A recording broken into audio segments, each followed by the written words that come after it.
One of the things I loved about Matthew's presentation and his speech at our event was the ability to draw parallels between relationship building in your personal life and relationship building when it comes to business.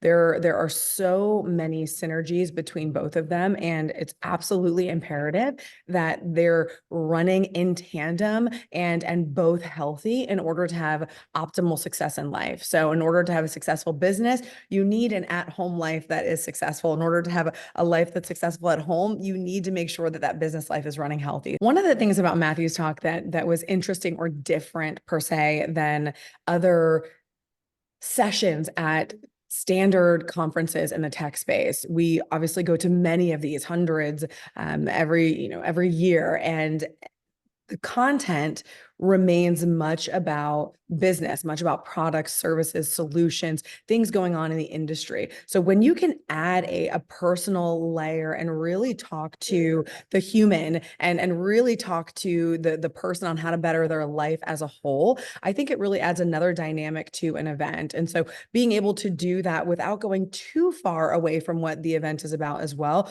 was something that I really enjoyed about what Matthew did in his particular portion. I would absolutely recommend Matthew as a speaker. I think if you are putting together an event and you are looking for a new strand of content or a very relevant type of conversation to be having in your event that is different than something that you maybe have seen at one of the many conferences out in every industry, it would be something that I would say would absolutely add value to the content that you're providing to your attendees.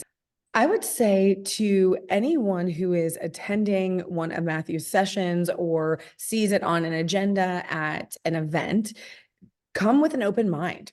It's one of the topics that is not really talked about much, particularly in certain industries where maybe we're not at events talking about feelings and at events talking about how to better ourselves or work on our inner selves. But it's so incredibly important. And I think at the end of the day, every single one of us want to be better individuals. Every single one of us want to have healthier relationships.